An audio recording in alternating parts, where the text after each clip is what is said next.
नाही तहान, सदा समाधान सकळांचे. कळलेची नाही झाले किती दिस, बाहेरील वास विसरली.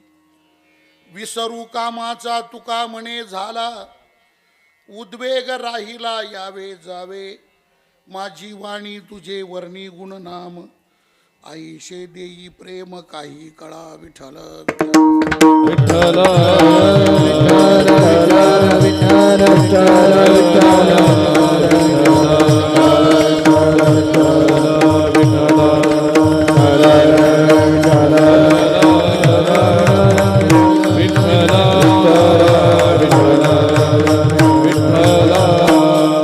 देवादी देवा जगत्रय जीवा. देवा देवा जगत्रय जीवा. देवाजी देवा जगत्रय जीवा. देवाजी देवा जगत्रय जीवा. पर्येसी केशवा विनंती माझी. पर्येसी केशवा विनंती माझी. पर्येसी केशवा विनंती माझी. पर्येसी केशवा विनंती माझी. पर्येसी केशवा विनंती माझी. पर्येसी केशवा विनंती माझी. पर्येसी केशवा विनंती माझी. केशवा विनंती माझी. माझी वाणी तुझे वर्णी गुण नाम. माझी वाणी तुझे वर्णी गुण नाम.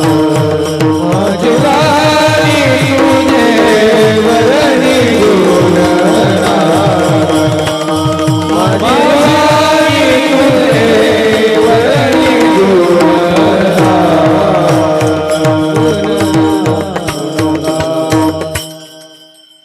जयांचे केलिया स्मरण, होय सकळ विद्येंचे अधिकरण. तेची वंदू श्रीचरण श्री गुरूंचे, तेची नमस्कारोनी आता. कृष्णाची या सुखे भूक नाही तहान, सदा समाधान सकळांचे. माझी वाणी तुझे वर्णी गुणनाम, आईशे देई प्रेम काही कळा. संत श्रेष्ठ जगद्गुरु श्री तुकाराम महाराजांचा काला या प्रसंगाशी अनुलक्षून असलेला बाळक्रीडा या प्रकरणातला हा 3 चरणाचा अभंग आहे. विठ्ठल विठ्ठल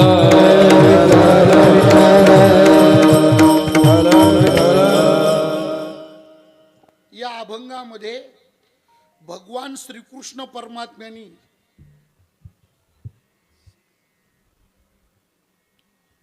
गोकुळामध्ये ज्या काही लीला केल्या, त्या भगवंतानी केलेल्या अनंत लीलेंपैकी एका लीलेवरती प्रश्न निर्माण झालेला आहे. आणि ज्या लीलेवर प्रश्न निर्माण झाला, जो प्रश्न निर्माण झाला, त्या प्रश्नाचं उत्तर जगद्गुरु तुकोबारायांनी या अभंगातून दिलेलं आहे. विठ्ठल विठ्ठल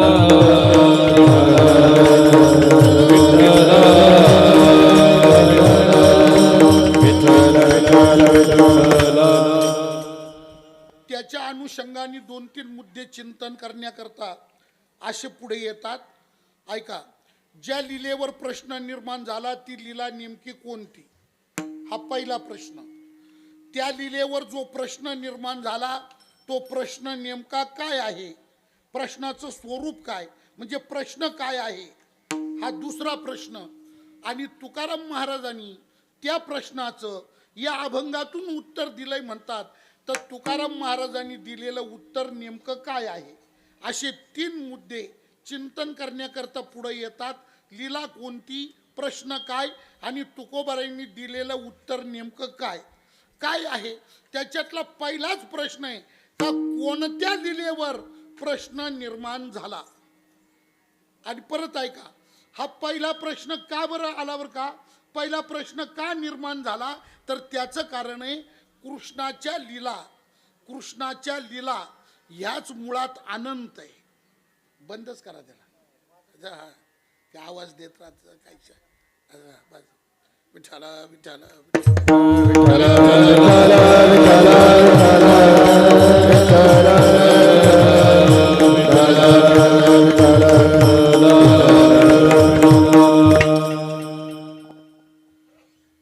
कोणत्या लिलेवर प्रश्न निर्माण झाला. हा पहिला जो प्रश्न आहे ना, मुळात हा प्रश्नच का बरं निर्माण झाला तर त्याचं कारण असं आहे कृष्णाच्या लीला अनंत आहे. भगवंतानी गोकुळात किती लीला केल्या असा जर कोणी कोणाला प्रश्न विचारला तर त्याचं उत्तर एकच आहे, सांगता येणार नाही अशा अनंत लीला भगवंतानी गोकुळात केल्या. ऐका बरं का, आजपर्यंत त्याच्या लीलेची संख्या, त्याच्या लीलेचा आकडा आजपर्यंत कोणालाही सांगता आलेला नाही. त्यांनी नेमक्या इतक्याच लीला केल्या, एवढ्याच लीला केल्या असा निश्चित आकडा त्याच्या लीलेच्या संदर्भात आजपर्यंत कोणालाही सांगता आलेला नाही. त्याचं वर्णन इतकंच आहे, हरी अनंत, हरी कथा अनंत, हरी अनंत आहे, त्याच्या लीला सुद्धा अनंत आहे. विठ्ठल विठ्ठल विठ्ठल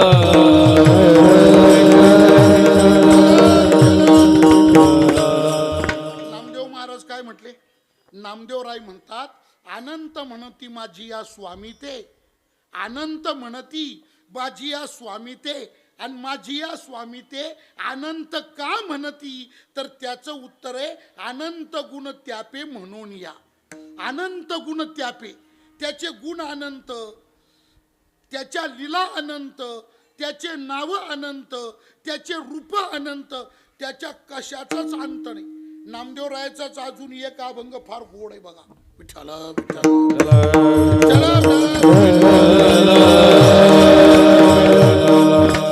नामदेव महाराज सांगतात, अनंत रूपाचे हे सार, अनंत रूपाचे हे सार, अनंत तीर्थाचे माहेर, अनंत तीर्थाचे माहेर, अनंती अनंत अपार, तू हा कटी कर ठेवून उभा, तू हा कटी कर ठेवून उभा, धन्य धन्य पांडुरंग सकळ दोषा पूर्वज उद्धरती सांग, पंढरपूर देखिलिया, पंढरपूर देखिलिया, धन्य धन्य पांडुरंग, धन्य धन्य पांडुरंग. वर्णन काय, अनंत रूपाचे हे सार अनंत, त्याचे नाव अनंत, रूप अनंत, गुण अनंत, आणि म्हणून त्यांनी गोकुळात ज्या लीला केल्या त्या लीला सुद्धा कशा आहे अनंत. त्याचा निश्चित आकडा नाही बुवा, अनंत लीला केल्या एवढंच बोलता येतं, बाकी बोलता येत नाही. विठ्ठल विठ्ठल. एकनाथ महाराजांनी गवळणीच्या मुखात शब्द टाकले, इतके गोड आहे बघा. तुम्हाला माहिती आहे सर्वांना, फक्त लक्षात बस बस. इकडे या, इकडे पुढे इथे या. इकडं काय घ्या हे रिकामच, काहीच अडचण नाही. बरं, हाताखाली कोणी नव्हतं. ठेला विठ्ठल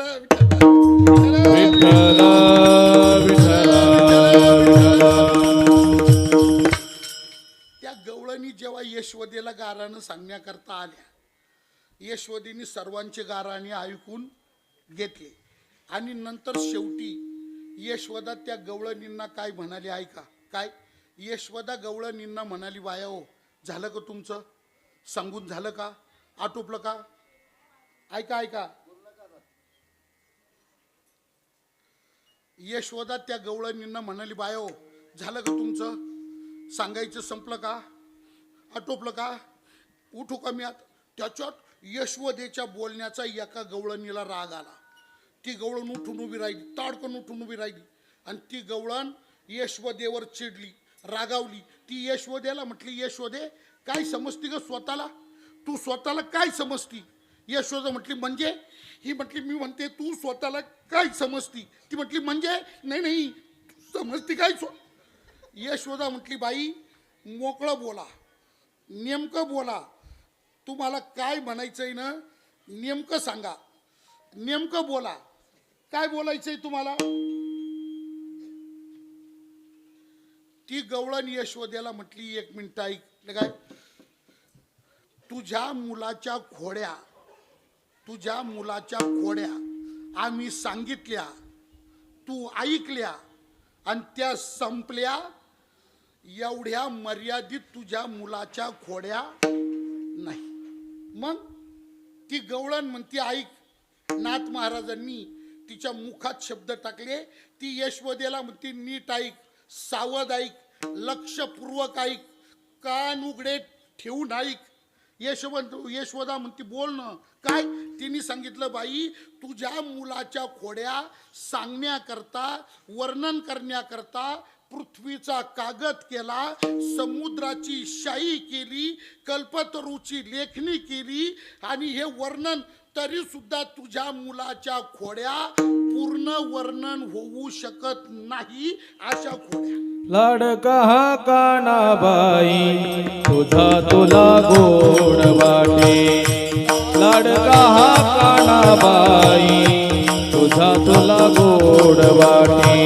लाडका हा कानाबाई तुझा तुला गोड वाटे. लाडका हा कानाबाई तुझा तुला गोड वाटे. याच्या खोड्या सांगू किती महिपत्र सिंधू वाटे. याच्या खोड्या सांगू किती महिपत्र सिंधू वाटे. लाडका हा कानाबाई तुझा तुला गोड वाटे.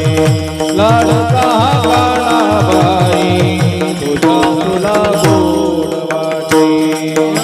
खोड्या सांगू किती महिपत्र सिंधू वाटे. याच्या खोड्या सांगू किती महिपत्र सिंधू वाटे. लाडका कानाबाई तुझा तुला गोड वाटे. तुझा तुला गोड वाटे.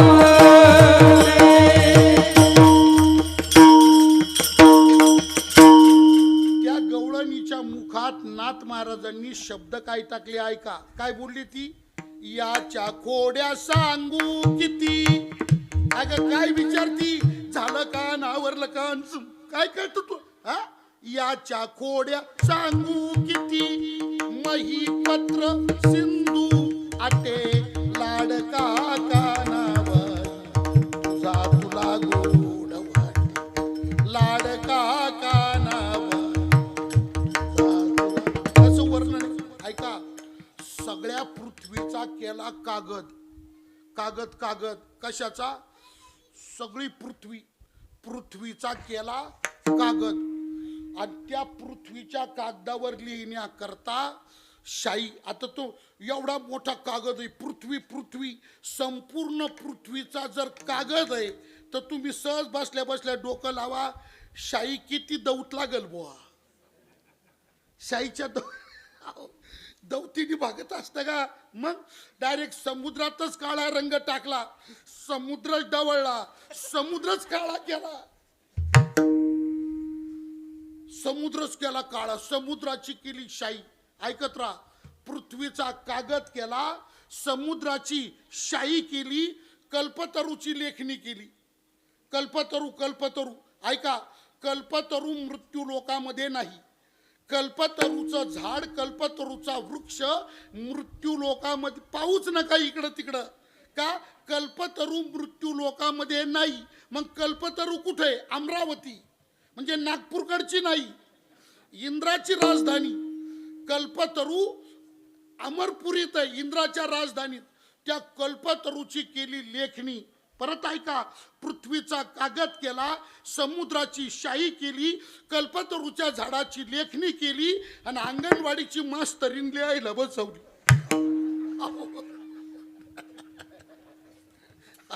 अहो, अशा किती मास्तरनी गोळा केल्याने काय होणार आहे? हा, मग लिहायला बसवली कोण? विद्येची देवता, विद्येची देवता मा शारदा, मा सरस्वती सर्व काळ लिहिण्याकरता बसवली. परत ऐका, पृथ्वीचा कागद केला, समुद्राची शाई केली, कल्पतरूच्या वृक्षाची लेखणी केली, सरस्वती माता सर्व काळ लिहिण्याकरता बसवली. आता तुम्ही मला असं विचारा गिरी महाराज, काय होईल? मही पत्र सिंधून पुरे शाही, पत्र सिंधून पुरे शाही, पत्र सिंधून पुरे शाही. तुका म्हणे मही, तुका म्हणे मही, मही पत्र सिंधून पुरे शाही, पत्र सिंधून पुरे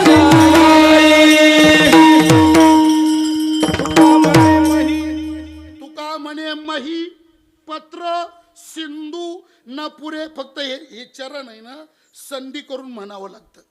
संधी करून म्हणा. संधी काय? तुका म्हणे मही पत्र न पुरे आणि तुका म्हणे सिंधुशाही न पुरे.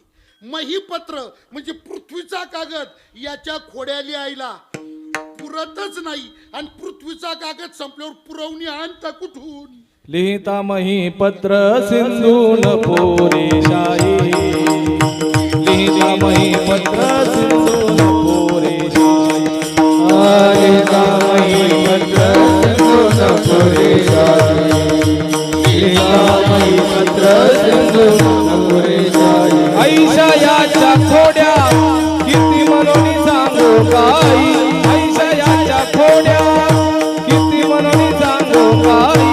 लिहिता मही पत्र सिंधून पुरे शाही, लिहिता मही पत्र सिंधून पुरे शाही. ऐशयाच्या खोड्या किती म्हणून सांगू काही, ऐशयाच्या खोड्या किती म्हणून सांगू काही. लिहिता मही पत्र सिंधून पुरे शाही, लिहिता मही पत्र सिंधून पुरे शाही.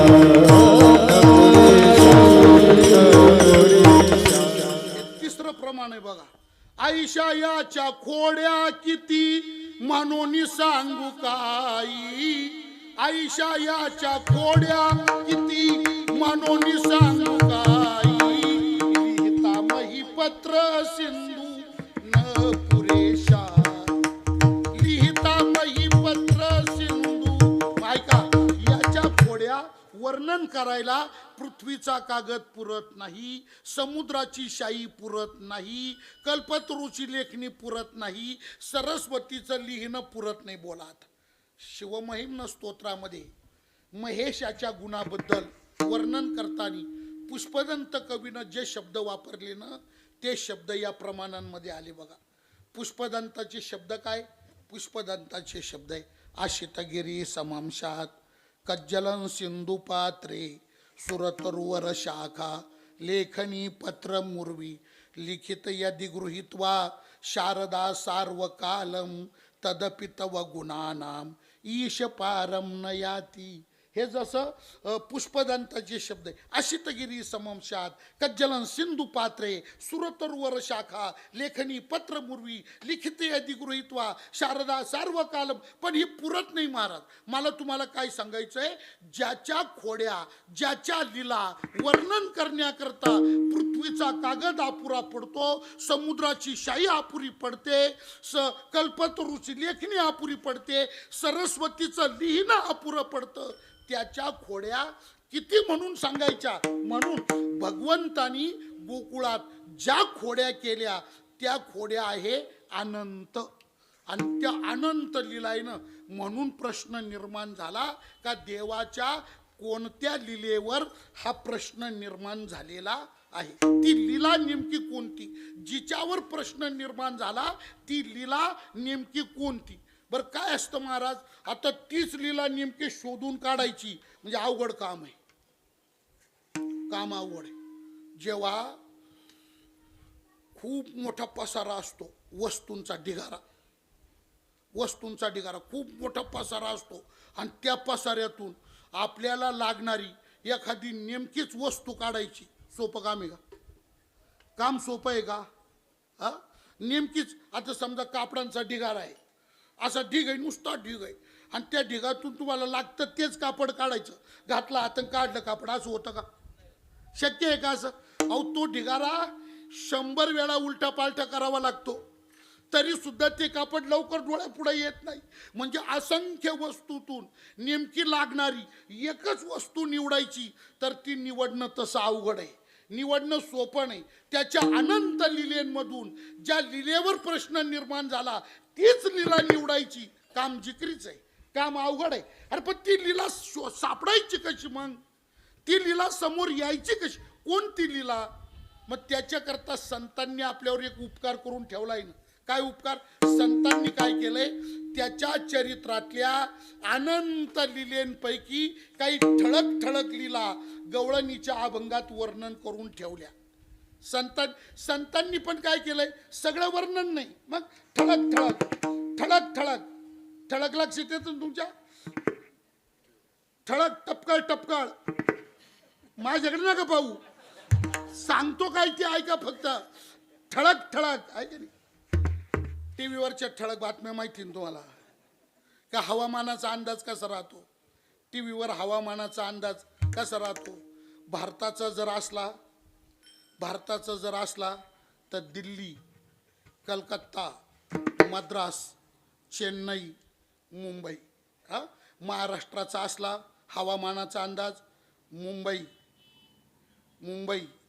पुणा, औरंगाबाद, नाशिक, रत्नागिरी असं ठळक राहतो. का असं राहतं, कीर्तंगळी, चोंढी. हवामानाचा अंदाज असा नसतो, ठळक असतो, ठळक ऐकली, ठळक राहतो. तसं निळोबारा आहे, तुकोबारा आहे, नाथ महाराज, ज्ञानोबारा आहे, या संतांनी काय केलं, त्याच्या अनंत लिलेंमधल्या ठळक ठळक लीलाईनं त्या गवळणीच्या अभंगात वर्णन केल्या. त्या गवळणीच्या अभंगात एक असा अभंग आहे बघा, काय त्याच्यामध्ये एका चरणात 4 लीला, एका चरणात 4 लीला, एका चरणात 4 लीला अशी एक गवळण आहे. आणि तिच्यात जिच्यावर प्रश्न निर्माण झाला ती लीला सांगितलेली आहे. विठ्ठल विठ्ठल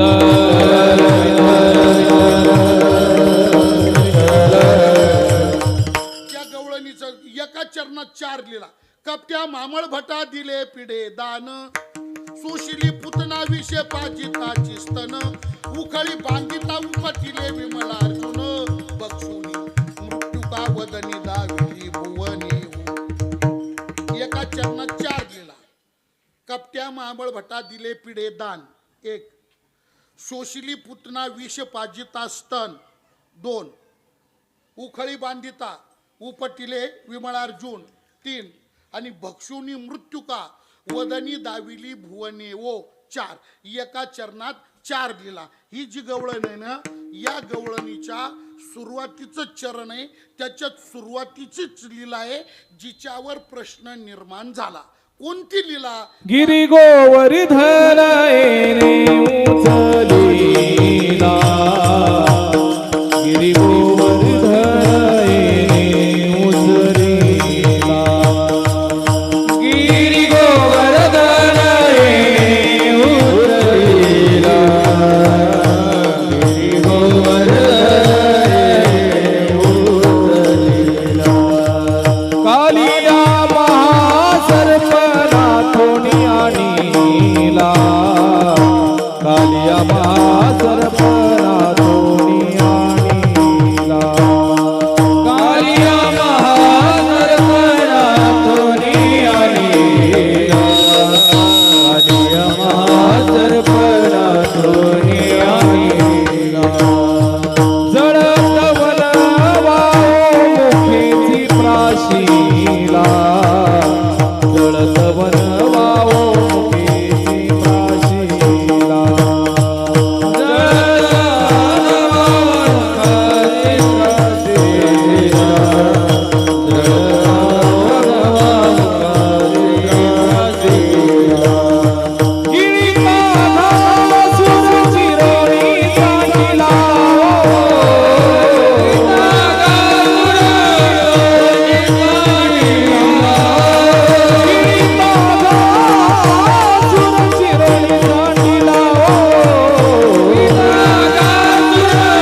परगवळणीचा बोलती आईच्या गवळणीचा बोलती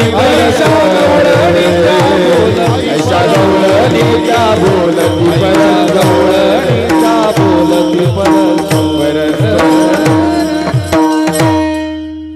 ऐका बरं का विठ्ठल विठ्ठल विठ्ठल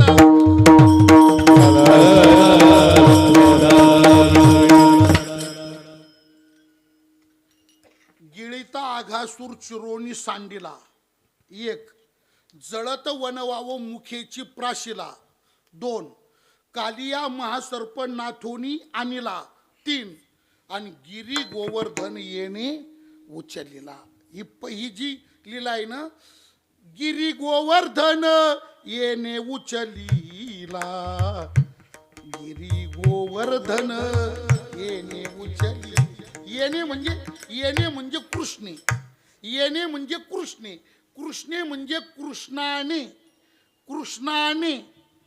काय केलं गोवर्धन पर्वत उचलला गिरी गोवर्धन येणे उचलीला पण ऐका बरं का प्रश्न असा आहे कृष्णाने गोवर्धन पर्वत का उचलला त्याला पर्वत उचलायची वेळ का आली पर्वत उचलायची पाळी आलीच का त्यांनी पर्वत कशा करता उचलला पर्वत उचलायचं नेमकं काय कारण बुवा हा बरं तुम्ही सांगा पर्वत काय उचलायची वस्तू आहे का करायचं म्हणजे काही करून उठायचं का माणूस आहे का चिंदाड आहे काही करायचं का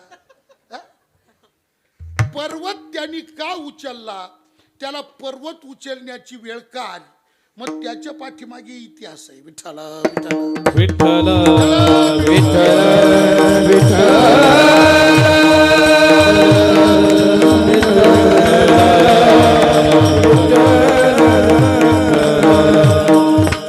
इतिहास असा आहे बघ ऐका बरं का काय ही लीला ज्या ठिकाणी घडली त्या ठिकाणचं नाव आहे गोकुळ आहे का नाही ही लीला गोवर्धन पर्वत उचलण्याची लीला ज्या ठिकाणी घडली त्या ठिकाणाचं नाव काय गोकुळ गोकुळ आता जे लोक जाऊन आलेले असतील गोवर्धनाला मथुरेला इकडं गोकुळ गावामध्ये आजही नंदबाबाचा वाडा आहे 5000 वर्षापूर्वीचा नंदाचा वाडा 84 खांब आहे त्याला नंदाचा वाडा आहे त्या 84च्या 84 खांब जसेच्या तसेच आहे आजही जे गेले ना गोकुळामध्ये पण ऐका मी तुम्हाला का बोलतो का जे माणसं जाऊन आलेले असतील त्यांना मी जे बोलतो हे पटणार नाही काय पटणार नाही कारण त्याचं असं आहे का सध्या भौगोलिक आपण जर विचार केला त्याचा तर गोवर्धन पर्वत आणि नंदबाबाचा 84 खांबाचा वाडा म्हणजे गोकुळ गाव आणि गोवर्धन पर्वत यांचं जर अंतर पाहिलं तर अंदाजे 50 किलोमीटर अंतर आहे दोघांमध्ये अंतर की अंदाजे बरं का ते कमी जास्त होईल पण अंदाजे अंतर दोघांमध्ये किती आहे 50 किलोमीटर म्हणजे गोवर्धन पर्वतापासून गोकुळ 50 किलोमीटर आहे आणि तुम्ही काय म्हणतात गोवर्धन उचलायची लीला गोकुळात घडली कस काय मानायचं मग तर त्याचं कारण पुन्हा असं आहे का गोकुळची जी भूमी आहे व्रजभूमी तिला व्रजभूमी म्हणतात ती व्रजभूमी 84 कोसाची आहे 84 कोसाचा जेवढा परिघ आहे ना त्या परिघात जेवढं क्षेत्र येतं त्या संपूर्ण क्षेत्राला व्रजभूमी म्हणजे गोकुळ म्हणतात त्याच्यामुळे अंतर किती असलं तरी परिसर मात्र गोकुळचाच विठ्ठल बर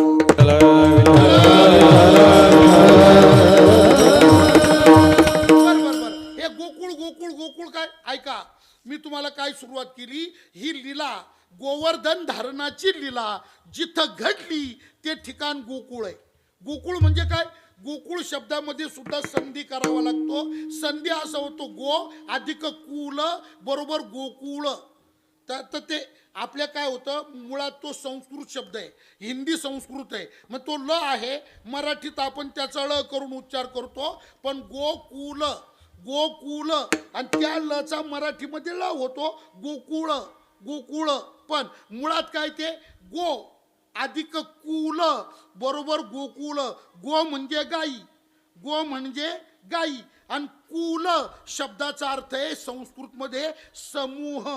कुल म्हणजे समूह. ज्या ठिकाणी असंख्य गायींचा समूह असतो त्या ठिकाणाला गोकुळ असं म्हणतात. पण किती गायी मोजता येत नाही. करोडो गायी, करोडो करोडो गायी, कोट्यावधी गायींचा समुदाय ज्या ठिकाणी राहतो त्याला म्हणतात गोकुळ. आणि तिथं ती लीला घडली म्हणजे गोकुळात घडली. तिथं असंख्य काय गायी. मग आता सांगा त्या गोकुळात राहणारे जे लोक आहे त्यांचा उदरनिर्वाहाचा, जीवन जगण्याचा त्यांचा उद्योग काय असेल, धंदा कोणता असेल मग त्यांचा? एवढ्या गायी जिथं त्यांचा धंदा काय? दुधाचा धंदा. धंदा कोणता त्यांचा? दुधाचा धंदा. गायांचं दूध काढायचं, ते तापवायचं, त्याची ती साय काढायची, दही बनवायचं, काही दही ते घुसळायचं, लोणी काढायचं, काहीचं तूप बनवायचं, मग तूप विकायचं, लोणी विकायचं, दही विकायचं, दूध विकायचं, त्याच्यातून 2 रुपये कमवायचे आणि त्याच्यावर आपलं उदरभरण जीवनयापन, त्याच्यावर आपलं चरितार्थ चालवायचा. गोकुळच्या लोकांचा धंदा आणि व्यवस्थित चाललेला धंदा, नो प्रॉब्लेम. काय मथुरेची बाजारपेठ होती, राजाची म्हणजे कंस राजा होता, मथुरेची बाजारपेठ होती, मस्तपैकी गिराईक होते आणि चांगल्या प्रकारे रोज खप होता. दूध दही तूप लोणी विकलं जात होतं, रोजच्या रोज जात होते, विकत होते. पण काय असतं महाराज, हा काय झालं? काय असतं, धंदा करणारा कोणताही माणूस असू द्या त्याच्या मनात एक सुप्त इच्छा काय राहती का कालच्या पेक्षा 2 रुपये आज जादा मिळाली पाहिजे.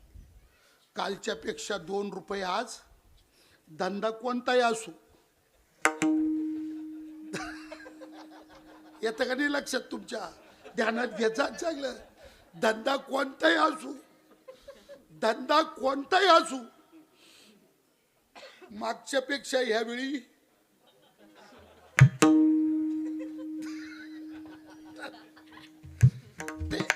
धंदा करणाऱ्याच्या मनातला तो भाव आहे. गोकुळातल्या लोकांच्या मनात तेच आहे, 2 रुपये जादा मिळाले पाहिजे बुवा. बरं आता बा 2 रुपये जादा मिळायचे म्हणजे काय प्रक्रिया काय झाली पाहिजे, तर गाया दुधाला वाढल्या पाहिजे. म्हणजे ज्या गाया 4 लिटर देतात त्यांनी 7 लिटर दिलं पाहिजे, 6 लिटर दिलं पाहिजे, 8 लिटर दिलं पाहिजे. म्हणजे गाया दुधाला वाढल्या पाहिजे. बरं गाया दुधाला वाढायच्या म्हणजे काय झालं पाहिजे, तर त्यांना पोटभर हिरवा चारा खायला मिळाला. हिरवा चारा पोटभर खायला मिळाला पाहिजे. बरं हिरवा चारा पोटभर खायला मिळाला पाहिजे म्हणजे काय झालं पाहिजे, तर ती गोकुळातली भूमी पिकली पाहिजे, पाऊस वेळच्या वेळी पडला पाहिजे, गवत उगवलं पाहिजे, भूमी पिकली पाहिजे, गाया चरल्या पाहिजे, पोट भरलं पाहिजे. मग त्या दुधाला वाढणार, यांच्या हातात जादाचं दूध येणार आणि यांना आजच्यापेक्षा उद्या 2 रुपये जादा मिळणार. पण त्या गोकुळातल्या लोकांचा भाव आहे तो 2 रुपये जादाचे मिळाले पाहिजे. काय करावं. मग ते एकच, पाऊस वेळच्या वेळी पडला का गवत पिकणार, गाया चरणार, दुधाला वाढणार, इच्छा पूर्ण होणार. मग त्या गोकुळातल्या लोकांनी एकत्र येऊन विचार केला, गोकुळावरच भरपूर पाऊस पडावा, गोकुळाची भूमी सुजलाम सुफलाम राहावी, त्याच्याकरता काय करता येईल. आणि मग विचाराअंती त्यांच्या लक्षात आलं का पाऊस पाडायचं मेन खातं कोणाकडे आहे? खातं कोणाकडे आहे? वॉटर सप्लाय खातं कोणाकडे आहे? हा, देवेंद्रकडे नाही, देवेंद्राकडे नाही, इंद्राकडे. त्याचाच भाऊ येतो बी. त्या हे मेघ वरून ही जी मंडळी आहे ना, ही वॉचमन आहे बरं का तिथली. ते जे टँकर राहताना भरलेले वरचाव करायचे त्या गोडाऊनचे हे वॉचमन आहे. मेघ वरून आमके धमके हे वॉचमन आहे. आणि याचा मेन बॉस कोण आहे? Remote control Indra. आणि मग गोकुळाच्या लोकांनी ठरवलं का इंद्राला प्रसन्न करायचं. इंद्रदेव प्रसन्न झाला, गोकुळात पाऊस पडणार आणि मग आपली भूमी पिकणार, गाया चरणार, दूध वाढणार, बसबची छाप. आणि मग त्यांनी काय केलं, इंद्रयाग करायला सुरुवात केली. इंद्रयाग इंद्रयागाची परंपरा चालू केली. मग ते समिदा, हा ते हवीर द्रव्य, ब्राह्मण, यज्ञवेदी, आणि मग ते इंद्राचा याग करायचा. इंद्राने प्रसन्न व्हायचं. इंद्राय स्वाहा, इंद्राय इदम न मम, इंद्राय स्वाहा, इंद्राय इदम न मम, इंद्राय स्वाहा, इंद्राय. चालला यज्ञ, चालला. दरवर्षी त्या ठरलेल्या दिवशी गोकुळात तो यज्ञ व्हायचा. आता चालू वर्षी उद्या तो यज्ञ करायचा. ते आज गावामध्ये सगळी तयारी सुरू झाली. आता काय होतं, कृष्ण आणि गोपाळ सूर्योदयाबरोबर त्या यमुनेच्या काठी जायचे, जंगलात जायचे गाया चारायला. ते पोरं अंधार पडल्यावर घरी यायचे. त्याच्यामुळे दिवसभर गावामध्ये काय घडतं, त्यांना कोण पडलं कोण झटलं त्यांना कळायलाच मार्ग नाही.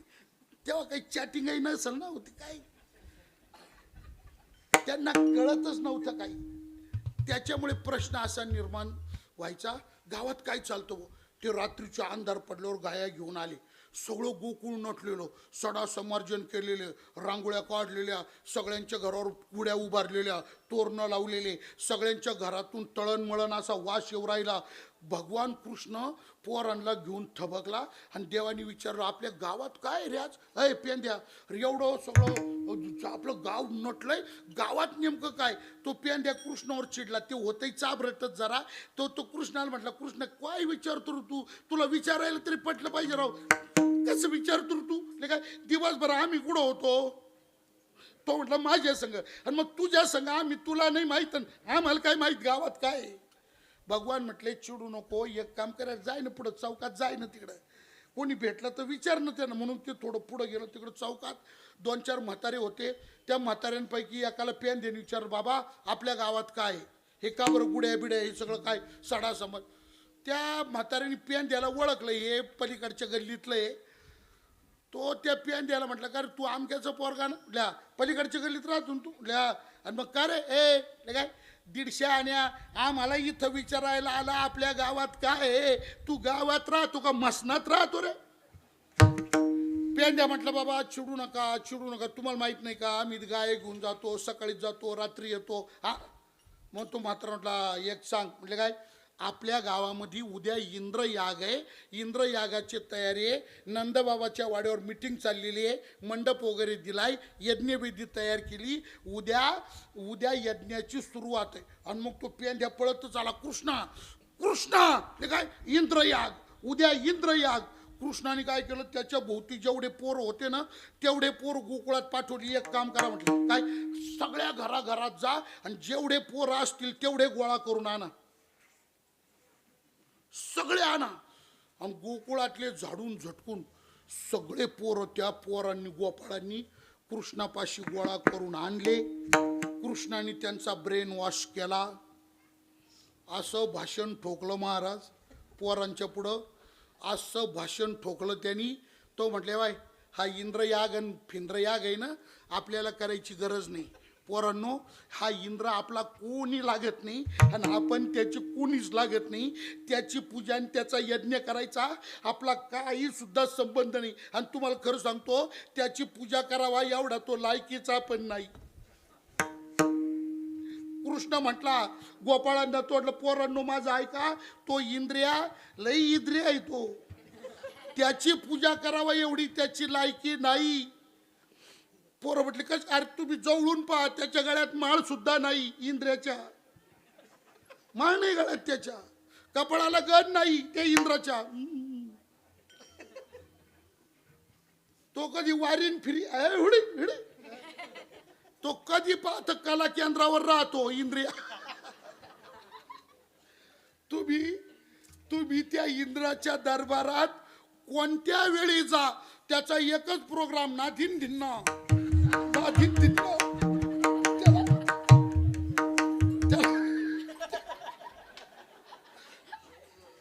हौड महाराज,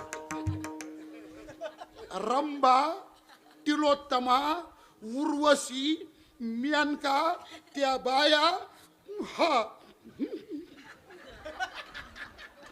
त्याचा उद्योगच नाही हो दुसरा. आणि मग भगवान म्हटले, पोरांनो खरंच सांगा, अशांची पूजा करावा का? तापले ना पोरं, अहो पेटले ना पोरं. पोरं म्हटले अजिबात नाही, अजिबात नाही. इंद्राची पूजा कर. ते म्हटले माझ्या पुढे नका, मला नका सांगू. मग हे ते म्हातारे बसलेत ना नंदबाबां ते मीटिंग तिथं. ते पोरं नंदाच्या वाड्यावर आली.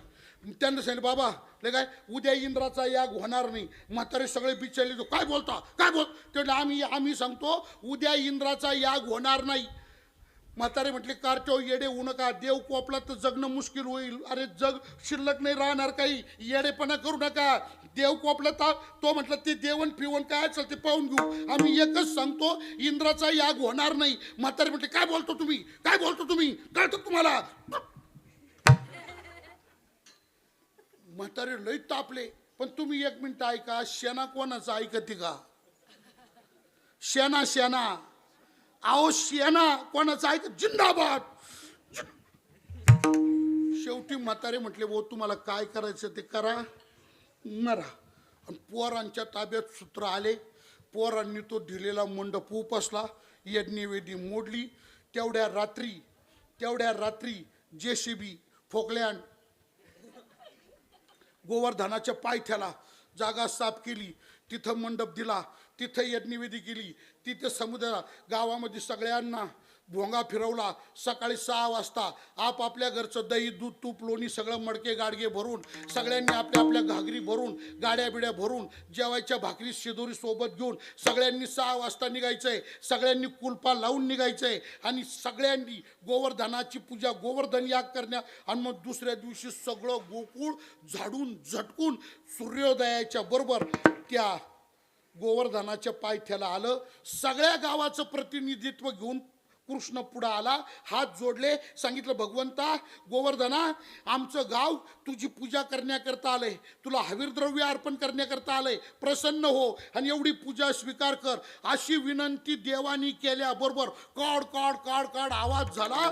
सूर्याचा प्रकाश पडावा लख असा लख तेज निर्माण झालं आणि त्या तेजातून गोवर्धनाची चतुर्भुज मूर्ती प्रगट झाली. चतुर्भुज गोवर्धन परमात्मा प्रगट झाला. भगवान म्हटले बघा दर्शन घ्या, हात जोडा, बघा आणि ऐका, लक्षात घ्या. हाक मारल्याबरोबर देव आला, हाक मारल्याबरोबर गोवर्धन भगवान आला. एवढ्या वर्षी इंद्राची पूजा करून राहिले, एकदा तरी आला का गोकुळात गारका मारायला? एकदाच येतो फक्त मत मागायला. आणि एकदा तुमच्या मतावर निवडून गेल्यावर पुन्हा तुमच्या 10 वेळेला तरी येतो का तो? येतो का कोणाच्या मौतीला? हात मारल्याबरोबर देव प्रगट झाला. सगळ्यांना आश्चर्य वाटलं, आवाज झाले, अचंबित झाले, हात जोडले, दर्शन घेतलं.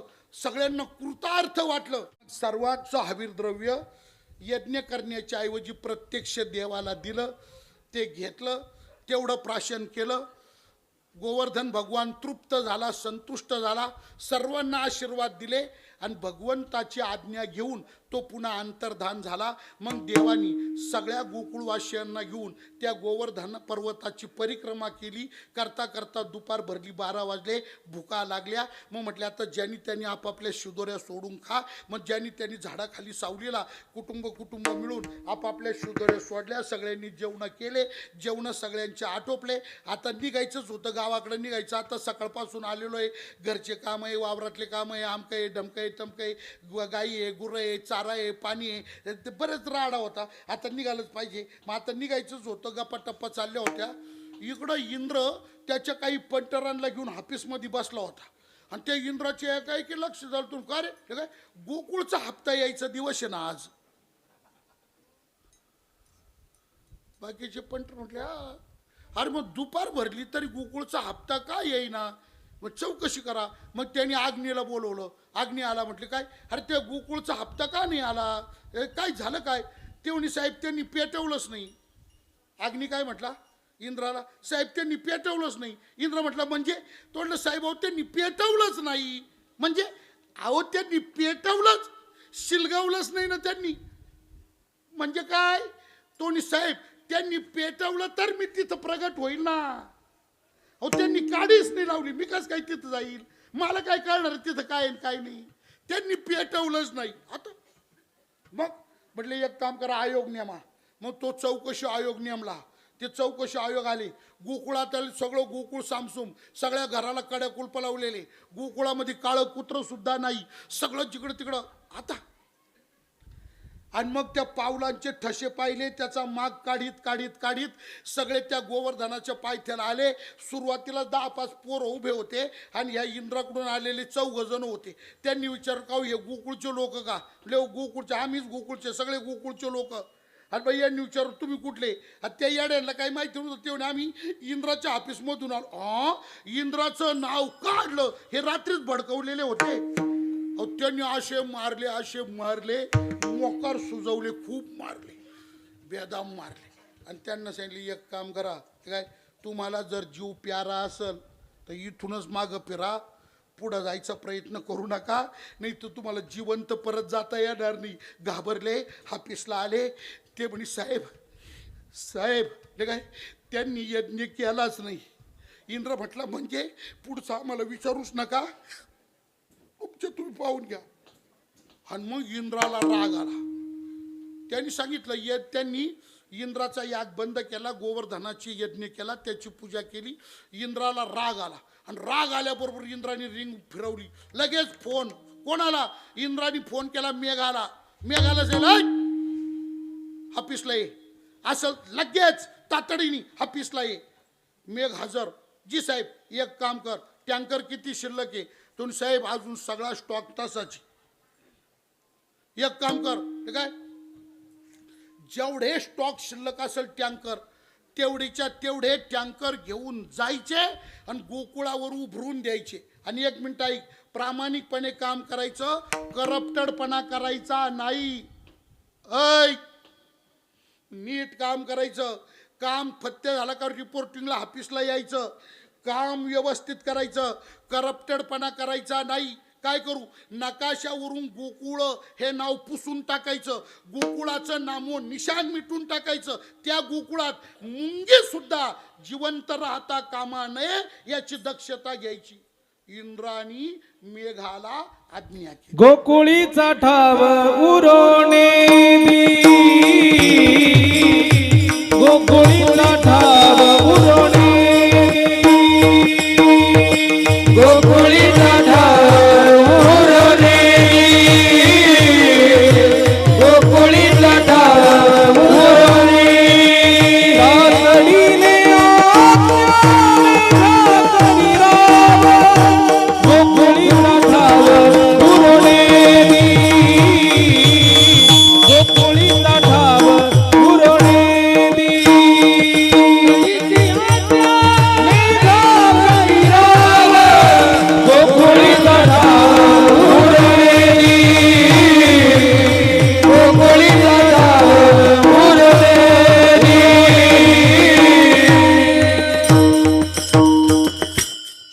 संतप्त झाला. तातडीने आज्ञा, मेघा करी राव, काय कर, गोकुळीचा ठाव उरोणे दी. आणि महाराज निघाला ना मेघ. ऐका, यांच्या गाड्या झुपायच्या, लेकरं बाळ, म्हातारे कोतारे, बायका, पोरं, अहो हे सगळे गाडीत बसवायचे, निघायचं. आता तेवढ्यात त्या गोकुळाच्या अंतरिक्षात काळे कुट्ट ढग जमा झाले. अरे भर दुपारी 1 वाजता काळा कुट्ट अंधार पडला आणि सू करीत सोसाट्याचा वारा सुटला. ढग एकामेकावर आपटायला लागले, गाड गाड गाड गाड आवाज व्हायला लागला. आणि पाहता पाहता पाऊस सुरू झाला. आणि पाऊस कसा पडला तर महाराज 7 दिवस पाऊस पडला. पण कसा पडला? शिळांची ये धारी परुषला आकांत शिळांची ये धारी परुषला आकांत हो दिवस सात एक सरे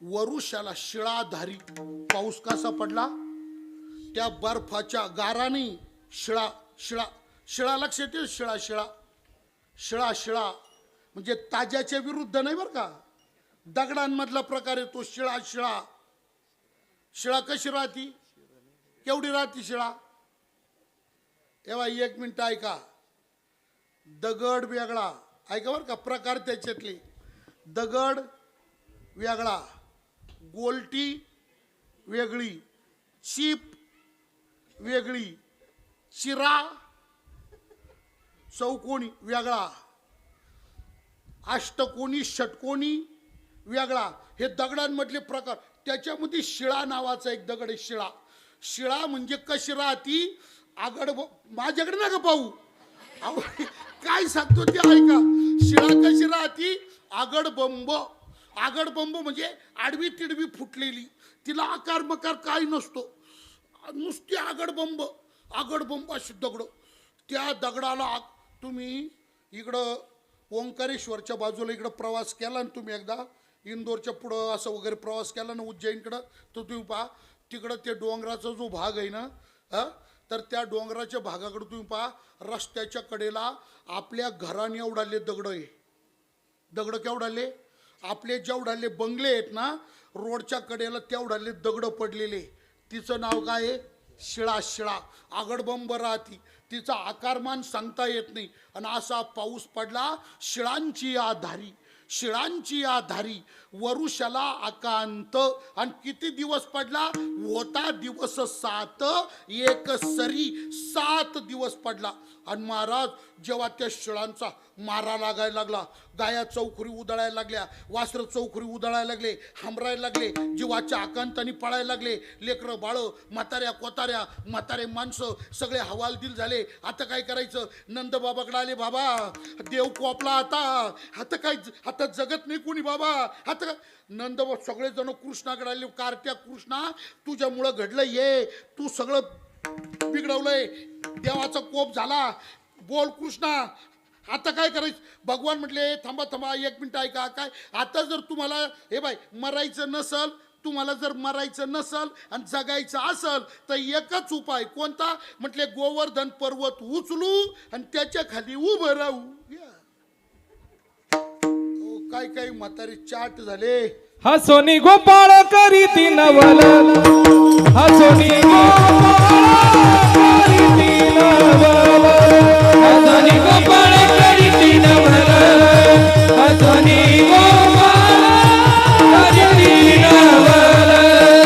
आई कोणी बोला गोविंदाचे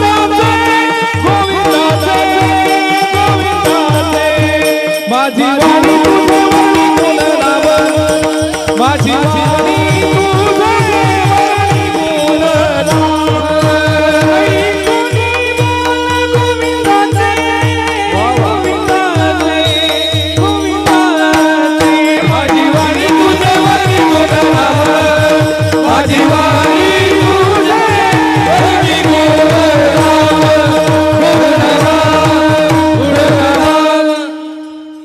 गोवर्धन पर्वत उचलू आणि निवारा करू त्याच्या खाली असं बोलल्याबरोबर हसोनी गोपाळ हसू आलं सगळ्यांना काय बोलतो पा करीती नवल ऐकून या बोल गोविंदाचे काय म्हातारे तर एकामेकाला म्हणे संपतराव ते नंदाचं कार्ट काय म्हणतंय पा हे म्हटले काय म्हणतंय ते म्हणतंय गोवर्धन पर्वत उचलू त्याच्या खाली उभं राहू तिसरा चेक मात्रा म्हटला राव गोवर्धन पर्वत म्हणजे का चुरमुऱ्याचं पोत आहे ग भगवान म्हटले बाय तर्क कुतर्क करायची वेळ नाही डोकं लावीत बसायची वेळ नाही अजिबात हे बाय लई डोकं लावूच नका तुम्ही हे प्रसंग बाका आहे तुम्हाला खरंच जगायचं असेल आणि मरायचं नसेल तर एकच उपाय पर्वताखाली आता त्यांनी पाहिलं दुसरा उपायच नाही मग त्यांनी शेवटी सगळ्यांनी ठरवते म्हटले बाय काय डोंगराखाली चेंगरून तरी मरायचं पाण्यामध्ये बुडून तरी मरायचं जगलो तर जगलो वाचलो तर वाचलो चाल माधू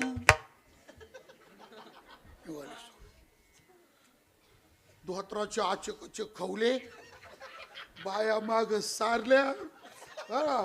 काही डोक्याला गुंडाळले, काही शर्ट काढून ठेवले, काठ्या हातात घेतल्या, डोंगराला काठ्या लावल्या, जोर लगा के हर हर महादेव हर हर. आता पर्वत कुठं उचलत असतो का महाराज? पर्वत उचलायची अरे काय अरे काय पर्वत उचलत असतो का?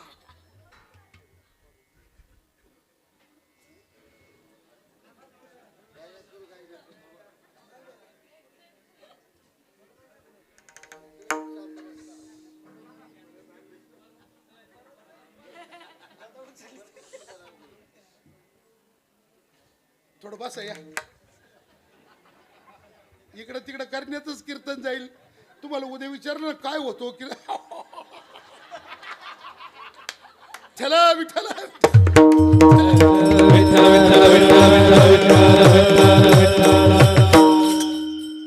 ऐक काय मोसम दुकानात भेटत नाही ना हो. मोसम एकदा गेला का तो आणता येत नाही.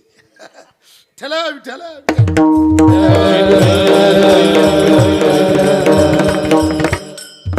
पर्वत कुठं उचलत असतो का काय येडेपणा हो. पाय घसरले, पडले, डोके फुटले, गुडघे फुटले, गुडघ्याचे डोपरं फुटले, रक्तबंबाळ झाले.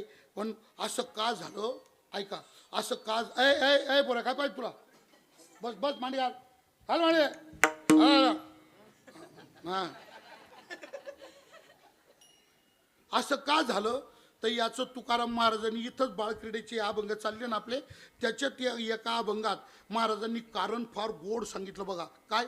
आत्तापर्यंत गोपाळांच्या मनात भावना एकच होती का पर्वत आम्ही उचलणार आहोत, पर्वत उचलणारे आम्ही आहोत. मी मी मी हा पर्वत भगवंत उचलणार आहे हा भाव त्यांच्या मनात नव्हता.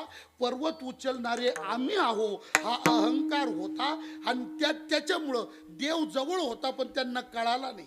ती त्याच्या शेजारचं एक अभंग आहे बघा. काय? भारवाही नोळखती ते अनंता, जवळीच असता अंगसंगा. अरे जवळच आहे तो अंगसंगा, जवळीच असता अंगसंगा. पण भारवाई ते भार उचलायचा प्रयत्न करत होते पण अनंताला ओळखीत नव्हते. हे भारवाही नोळखती ते अनंता, जवळीच असता. आणि शेवटी त्यांचे ते डोके फुटले, गुडघे फुटले, डोपरं फुटले, रक्तबंबाळ झाले. आता काय? त्यांची दया शेवटी भगवंताला आली. भगवंताने विचार केला जास्त अंत पाण्यात अर्थ नाही. पाऊस म्हणजे पाऊस तर जोर धरतोय, शिळा पडतात, पटपट मरतील जर मारा लागला तर. म्हणून देवानी काय केलं? सगळ्यांचा दम जिरला. सगळ्यांनी केविलवानं कृष्णाकडे पाहिलं. कृष्णा आता काय? आणि मग देव समोर आला. देवानी त्या गोवर्धनाला पर्वताला हात लावला आणि काय चमत्कार, काय आश्चर्य. पर्वताला देवानी हात लावल्या बरोबर सर्व दिशी पर्वतासी हात लाविला रे, पर्वतासी हात लाविला रे, तो जायवरू ते आपे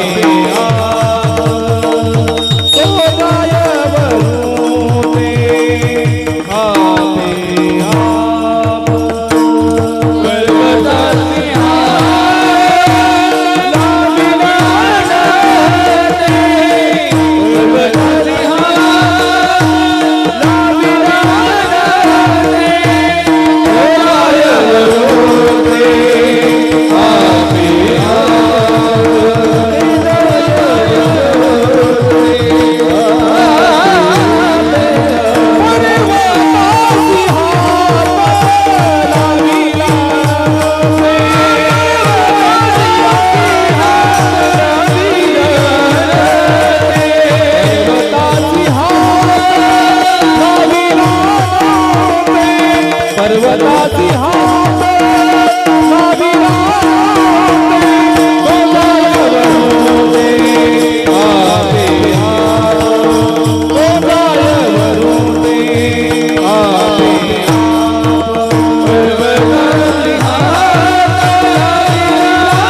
पर्वताशी हात लाविला अनंते, तो जाय वरुते, आपे सर पर्वत वरती सरकला. मग या सगळ्यांनी काठ्या लावल्या, काहींनी अशा हात लावले, काही उंच लंबू होते अमिताभ बच्चन, त्यांनी असे डोके लावले, काहींनी अशा हात लावले, काहींनी काठ्या लावल्या. सगळेजण त्याच्या खाली आले.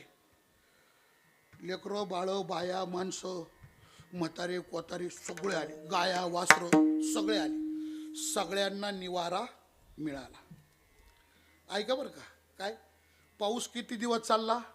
7 दिवस. हे सगळेजण त्या डोंगराखाली किती दिवस राहिले? आता प्रश्न इथं आहे बरं का. प्रश्न आपण म्हणतो ना, या गोवर्धन लीलेवर जो प्रश्न आहे ना, प्रश्न इथं आहे. काय प्रश्न आहे? प्रश्न असा उपस्थित केलाय महाराज, का गाई वासरांसह लेकरा बाळांसह सगळं गोकुळ जर त्या गोवर्धन पर्वताखाली रात्रंदिवस 7 दिवस राहिलं तर त्यांच्या खाण्यापिण्याची व्यवस्था काय? हा प्रश्न. 7 दिवस त्यांनी काय खाल्लं, 7 दिवस काय पिलं, त्यांच्या तहान भुकेची व्यवस्था काय? शेवटी बा, तुम्ही किती वैरागी असा, किती त्यागी असा, किती वैराग्य तुम्हाला येऊ द्या, तरी पण 11 वाजले लागतच. एवढा गोळा का होईना मध्ये ढकलावाच लागतो, त्याला पर्याय नाही महाराज.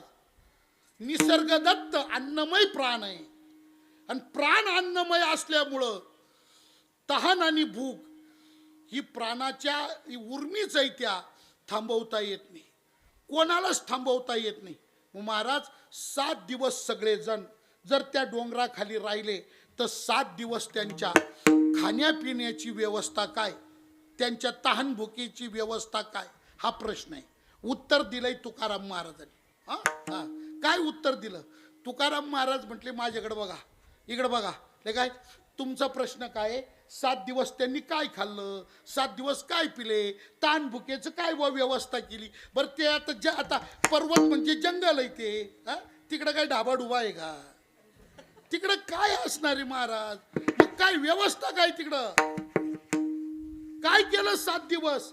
तुकाराम महाराज म्हटले, ऐका ना, काय त्या डोंगराखाली जेवढे जण होते तेवढ्या जणांना 7 दिवस ताणही लागली नाही, भूकही लागली नाही. काय बोलता महाराज? म्हणतात त्यांना तहान भुकेचा प्रश्न निर्माण झालाच नाही, त्यांना तहान भुकेची जाणीव उरलीच नाही, त्यांना तहान आणि भूक लागलीच नाही. अरे कशामुळं बरं? कशामुळं असं झालं?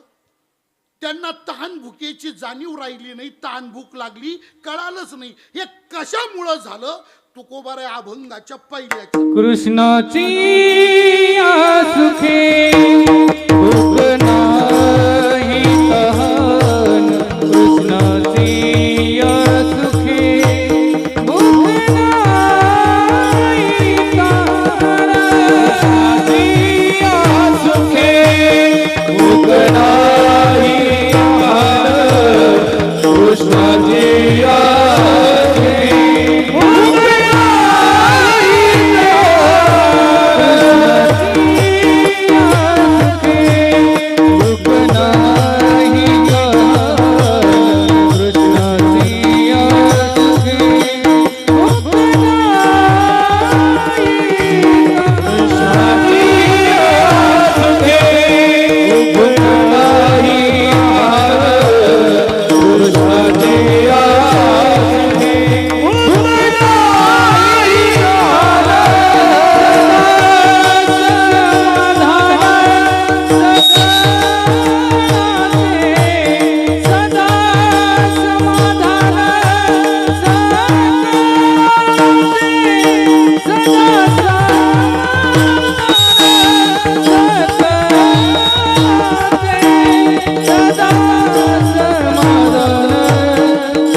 असं तर होणारच नाही. अन्नमय प्राण हे बा, एका पुराणामध्ये, आता वेळेच्या दृष्टीने ओलांबलते, पण तुम्हाला एका पुराणाने असं वर्णन केलेलं आहे का, काय, प्रत्येक युगामध्ये शरीरात प्राणाची राहण्याची जागा बदलली. आयुष्य त्याच्यामुळं माणसाचं कमी झालं. त्या पुराणाने माणसाचं आयुर्मान कमी का झालं, तर त्याचं कारण हे सांगितलं का प्राणाने युगपरत्वे आपली राहण्याची जागा बदलली, त्याच्यामुळं आयुष्य कमी होलं. त्रेतायुगात कुठं राहिला, द्वापारात कुठं आला, आणि कलियुगात सध्या प्राण कुठं आहे, तर त्या पुराणाने असं सांगितलं, कृतेचास्तिगत प्राणा. हा कृतयुगामध्ये अस्थिगत प्राण होता. अस्थिगत म्हणजे हाडात प्राण होता. शरीरामध्ये प्राण कुठं राहायचा, हाडात राहायचा. म्हणजे जोपर्यंत हाडं आहे तोपर्यंत माणूस जिवंत राहत होता. कृतेचास्तिगत प्राणा. त्रेतायुगामध्ये प्राणाने जागा बदलली, हाडातून निघाला, कुठं आला, त्रेता या मांस संस्थिता. त्रेतायुगामध्ये तो प्राण मांसात आला, हाडात राहणारा प्राण मांसात आला. शरीरामध्ये जोपर्यंत मांस आहे तोपर्यंत जीव म्हणजे माणूस जिवंत राहायचा. द्वापार युगात त्या प्राणाने पुन्हा जागा बदलली. द्वापारात कुठं आला, द्वापारे रुधिर संस्थिता. द्वापार युगामध्ये तो प्राण रक्तात आला. कृष्ण अवताराच्या वेळी प्राण कुठं राहायचा, रक्तात. शरीरामध्ये रक्त आहे तोपर्यंत व्यक्ती जिवंत आहे. कलियुग सुरू झालं आणि द्वापार युगात रक्तात राहिलेला प्राण त्यांनी जागा सोडली आणि कलियुगामध्ये तो इथं आला. आता आपला सगळ्यांचा प्राण कशात आहे, तर कलौतद अन्न संभवात. कलौतद अन्न संभवात. कलियुगामध्ये अन्नमय प्राण आहे. प्रत्येकाचा प्राण अन्नमय. माणूस कशा वाचूनही राहू शकतो, पण अन्न पाण्या वाचून राहू शकत नाही, तो जगूच शकत नाही. हा ठीक आहे, ठराविक काळ मानू आपण, पण 7 दिवस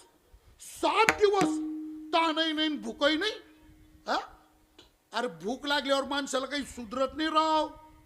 हा, सपाटून भूक लागल्यावर पहा बरं तुम्ही, माणसाला काही उपजतं का. हा, माणसाचं मन तरी कुठं रमतं का. भूक लागल्यावर त्याला काहीच नको, फक्त भाकर. माझ्यासारखं एखादा 150 आणा, त्याला म्हटलं काय भूक भूक करीतो, बस तुला गीतेचा 9वा अध्याय शिकवतो. तो म्हणाल चुलीत घाल गीता, जाळ कर तिचा, भाकर राहत पहिली भाकर. आता गीता महत्वाची आहे का भाकर, पण त्याच्या भुकेच्या परिस्थितीला गीता महत्वाची नाही, भाकर महत्वाची आहे. भाकर भाकर. हा, आणि तुम्ही काय म्हणता, ताण आणि भुकीची त्यांना आठवण नाही. हा, कशामुळं असं झालं, तुकोबाराय त्याचं उत्तर सांगतात, कृष्णाची या सुखे. त्यांना तहान भूक का नाही कळाली, कृष्णाची या सुखे. भूक नाही तहान, भूक नाही तहान, पण का नाही, तर कृष्णाची या सुखे. कृष्णाची या सुखे या पदाचा नेमका अर्थ काय करायचा, काय का, याचा नेमका अर्थ असा आहे, कृष्णाला माहिती होतं 7 दिवस पाऊस उघडणार नाही, 7 दिवस हे पर्वत धरून राहणं. पण आता हे तरी शक्य आहे का, हात किती ताट होणार, माना किती ताट होणार, अंग किती लाकडावांनी ताट होणार, 8 दिवस कोणी दम मारील का एवढा, हे यांना शक्य नाही. ताण भुकई बरं, देह धर्म आला परत त्याच्यामध्ये. हा, 1 नंबर 2 नंबर, ओ काय अवघड, हो राम राम राम, या सगळे प्रॉब्लेम निर्माण होणार ना. आणि मग काय करायचं आता, मग कृष्णाने काय केलं ऐका, काय केलं, प्रत्येकाच्या हृदयात आपलं रूप प्रगट केलं. कृष्णाची या हे जे पद वापरलं ना, या पदाचा भाव आहे भगवंतानी प्रत्येकाच्या हृदयात आपलं रूप प्रगट केलं आणि अंतःकरणामध्ये भगवान कृष्णाचं रूप प्रगट झालं आणि प्रत्येकाची वृत्ती त्या रूपाला चिटकून गेली, तन्मय झाली, तदाकार झाली, तद्रूप झाली, कृष्णरूप झाली. वृत्ती रूप न राहता वृत्ती कृष्णरूप झाली आणि त्या कृष्णाच्या आनंदात वृत्ती निमग्न झाली, बुडून गेली. म्हणून त्यांना पर्वत धरला, त्याचं भान नाही. सगळे त्याच्या खाली आले, त्याचं भान नाही. बाहेर बाधा बाधा पाऊस पडतो, त्याचं भान नाही. आपल्याला काही दे धर्म, त्याचं भान. ताण भूक ते तर नाहीच नाही. हे कशाचा परिणाम, वृत्ती कृष्ण रूप झाली, आनंदात बुडाली, त्याचा परिणाम. कृष्णाची या सुखे, कृष्णाचं सुख मिळालं ना वृत्तीला, मग कृष्णाची या सुखे. भूक नाही तहान. आणि महाराज ऐका, 7 दिवस पोटात अन्नाचा कण नाही, पाण्याचा थेंब नाही, तरी सुद्धा वास्तविक तुम्ही पहा, ज्या माणसाला 2-3 दिवस जर खायला मिळालं नाही तर त्याचा चेहरा कसा दिसतो? हा हा फोटो काढून घ्यावा, असा टवटवीत, प्रफुल्ल, उमललेल्या फुलासारखा, कमळाच्या, हा असा हात ओढ वाळेल गौरी पाहिलेली का? हा तुकाराम महाराजांना तेवढंच उदाहरण सापडलं, फोडिली गोवरी तैशी दिशे तोंडावरी. ताजा पोह कसा चमचम चमकतो, शेणाचा ताजा पोह कसा चमचम चमकतो आणि वाळल्यावर कसं असं ओढून येतो, तसा प्रत्येकाची. पण महाराज, जर भूक लागली खायला मिळालं नाही, चेहरा सुकतो, निस्तेज होतो. पण 7 दिवस पोटात अन्न पाण्याचा कण नाही, तरी सुद्धा चेहऱ्यावर समाधान अजिबात कमी नाही, सदा समाधान सकळांचे. कशाचा परिणाम? वृत्ती कृष्णरूप झाली, वृत्ती कृष्णाकार झाली, कृष्णाच्या आनंदात वृत्ती निमग्न झाली आणि तो आनंद त्यांच्या चेहऱ्यावर ओसंडून वाहतो आहे. मग कृष्णाची या सुखे भूक नाही तहान, सदा समाधान. आणि त्यांना कळालंच नाही किती दिवस झाले, काय झालं भानच नाही, कळाले यायची नाही, झाले किती दिस आणि बाहेर काय आठवणच नाही, बाहेर इलं वास विसरली. पण 1 मिनिट ऐका, त्यांना नाही कळालं का? ते भानावरच नव्हते. पण एक जण भानावर होता ना, कोण? कृष्ण. काय झालं? 7 दिवस झाले, टँकर संपले, रिकामे झाले, स्टॉक संपला, खडखड खडखड खडखड करीत ते कडीचे रस्ते. आता तेव्हा का गडकरी असतील का? खडखड खडखड खडखड खडखड करीत ते रिकामी टँकर निघून गेले. आणि मग कृष्णाने काय केलं? कृष्णाने पाहिलं, पाऊस उघडला, सूर्योदय झाला. 8व्या दिवशी वातावरण फ्रेश झालं. मग कृष्णाने काय केलं? या सगळ्यांच्या हृदयात आपलं प्रगट केलेलं जे रूप होतं ते काढून घेतलं. ते रूप काय केलं? काढून घेतलं. आणि ते कृष्ण रूप काढून घेतल्यामुळं वृत्ती देहावर आली, वृत्ती देहाकार झाली. आणि वृत्ती देहावर आल्याबरोबर मग तो अरे बाबा डोंगर धरेले रे, एकामेकाला म्हणजे माधू लावून धर रे, ढिल्ला नको पड बरं, जर का ढिल्ला पडला मग त्यांच्या लक्षात आलं आपण खायलोही नाही, काही पिलेलो नाही. अरे बापरे बाऊ, बाहेर तर पाणी पाणी, पाऊस पडो. मग आणि मग ते मानाला कळ लागली, हाताला कळ. दावितील डोया गुडगे कोपर, शिनलेले भार उचलीता, शिनलेले भार उचलीता. गुडगे कोपर, शिनलेले भार उचलीता, शिनलेले भार.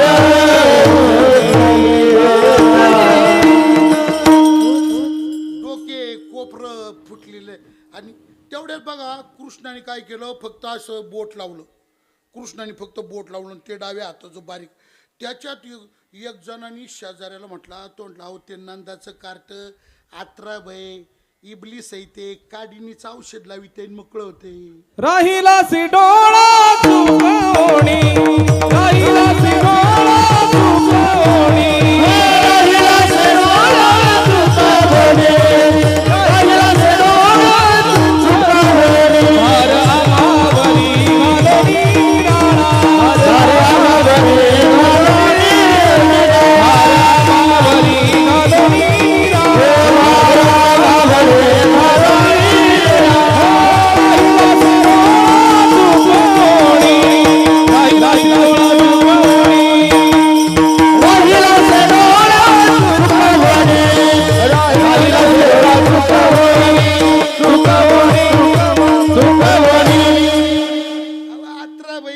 आपली मरायची पाळी आली राव. आपल्यावर दिरा भार घालून ते पा नुसतं बोट लावून. देवानी काय केलं? त्यांच्या मनातला भाव जाणला. देवाने ऐका ना, देवानी बोट काढलं नाही, करंगळी डायरेक्ट त्यांनी एक मिनिट ऐका. वास्तव विचार असा आहे, सगळा पर्वताचा भार त्याच्या एकट्याच्या करंगळीवर होता. भागवतानी काय सांगितलं महाराज? दशम स्कंदामध्ये भागवतानी म्हणजे शुकदेव बोलले, दधार लीलया कृष्णम छत्राकम इव बालका. त्यांनी सहज पर्वत उचलला. सहज काय शब्द वापरला? लीलया कृष्णम. लीलया, लीला म्हणजे सहज. सहज सहज म्हणजे अजिबात येणा न देता. आपण जसं जड बोजा उचलायचा असला, कॅपॅसिटीपेक्षा जास्त जड उचलायचं असलं तर आपले हावभाव कसे राहतात? त्याचं तसं काहीच नाही. आपण तोंड वाकडं तिकडं करतो, बाजाराची पिशवी जरा असं करतो, त्याचं काहीच नाही हो. दधार म्हणजे पर्वत धरलाय त्यांनी. दधार आणि कसा? लीलया. कोणी? कृष्णम. दधार लीलया कृष्णम. उदाहरण दिले कशाप्रमाणे? छत्राकम इव बालका. पावसाळ्याच्या दिवसात रस्त्याच्या कडेला ती छत्री उगवती बा. तिला खरं नाव काय? भूछत्र. खरं नाव काय तिचं? भूछत्र. आणि आपल्या लहानपणाचं नाव काय? कुत्र्याची छत्री. हे बालपणाचं नाव आहे, कुत्र्याची छत्री. पण खरं काय ते? भूछत्र. शाळेमध्ये जाताना बालवाडीचे पहिलीचे दुसरीचे पोरं रस्त्याच्या कडेला ज्या त्या छत्र्या राहतात ते भूछत्र, ते सहज असा नखानी कुरतडतात आणि सहज आपलं पाऊस म्हणून असा हातात धरून शाळेकडे जातात. ऐका, ते मुलं जमिनीवरचं भूछत्र जितक्या सहज उपटून आपल्या हातामध्ये धरतात, तितक्या सहज कृष्णाने करांगळीवर गोवर्धन धरलेला होता. शुकदेव सांगतात, दधार लीलया कृष्णम छत्राकम इव बालका. आणि यांना काय वाटलं? आपल्यावरच आहे. पण देवानी काय केलं? यांचा भाव जाणला. बोट काढलं नाही. काय थोडं वाकडं केलं, किंचित वाकडं केलं. एकदम असं ताट होतं ना सरळ, थोडं वाकवलं, आणि थोडंसं बोट वाकडं केलं आणि जेव्हा डोंगराचा भार खाली आला, कडाकड लागल्यानं काठ्या मोडायला यांच्या. त्या माणसं त्यांच्या लक्षात आलं. ते म्हणे, कृष्णा तुझ्या पाया पडतो, बोट ताट कर, बोट सरळ कर. आणि मग त्यांना कळालं हे आपण नाही उचललेला, हा त्यांनी उचललेला आहे. आणि मग सर्वांना त्या पर्वताखालून बाहेर काढलं. सूर्योदय झाला होता, ऊन पडलं होतं, वातावरण फ्रेश होतं. सगळे बाहेर आले, गाया वासरं बाहेर आले, कृष्ण बाहेर आला. सगळ्यांना कळालं कृष्णामुळं वाचलो. अख्खं गोकुळ, अख्खं गावच्या गाव कृष्णामुळं वाचलो. नाही तर दावा करायला सुद्धा गावात कोणी नव्हतं. दिवस घालायला सगळे कुलप लावून आलेले होते. कृष्णामुळं वाचलो. आणि म्हणून मग तरुणांनी काय केलं? कृष्णाला उचललं, असं डोक्यावर घेतलं, विजय मिरवणूक काढली. जिंदाबाद जिंदाबाद जिंदाबाद जिंदाबाद चालली गावातून. आता ती गावातून जंगलातली मिरवणूक आता चालली मिरवणूक. आता महाराज आता तिथं काय ऐनवेळी कुठून डीजे आणायचा? कुठं सापडणार आहे? मग त्यांनी काय केलं? झाडाची पानं तोडले, त्या पानाच्या पिपाने केल्या, पिपाने होतो. काही नैसर्गिक ढुमके काढले. नैसर्गिक ढुमकं माहिती तुम्हाला? बोला, नैसर्गिक ढुमकं कोणतं? धडधडंग धडधडंग धडधडंग धडधडंग.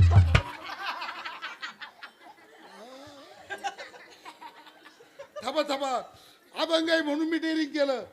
अहो तुकोबारायचा अभंगाच आहे, बाळक्रीडेचाच आहे म्हणून डेअरिंग केलं. वाजवी टाळ दगडांचे, वाजवी टाळ दगडांचे, वाजवी टाळ दगडांचे, वाजवी टाळ दगडांचे.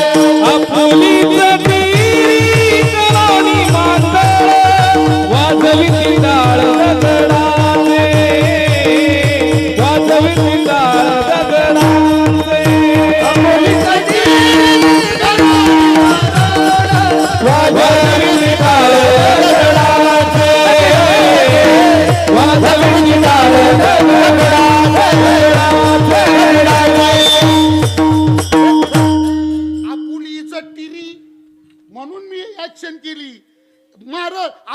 तिचं टिरी करोनी मांदळ वाजविती टाळ दगडांचे दगड एकामेकावर आपटायला लागले. चालली मिरवणूक. आता इकडं काय झालं, हे रिकामे टँकर गोडाऊनला लावले. तो मी गेला ऑफिसला, रिपोर्टिंग केलं. त्यांनी रिपोर्टिंगमध्ये लिहिलं मोहीम फत्ते. साहेब म्हटले पाणी दौरा करून या. पण हे काय का साहेब म्हटले, काय दौरा करायला आयोग बियोग नका नेमू, तुम्ही स्वतः जा. साहेब पाणी दौरा करायला स्वतः जा. आणि साहेब थेट बांधावर जा बरं का, असं विमानाच्या खिडकीतून नका पाहू बरं का. किती नुकसान झालं बुवा. असं येशीत बसून नका पाहू बरं का साहेब, बांधावर जा प्रत्येक. मग तो इंद्र त्याचे काही पंटर घेऊन आला. तो पावलाच्या माग घेत आला आणि ती मिरवणूक पाहिली. इंद्राने मिरवणूक पाहिली आणि इंद्र गाडीतून उतरला.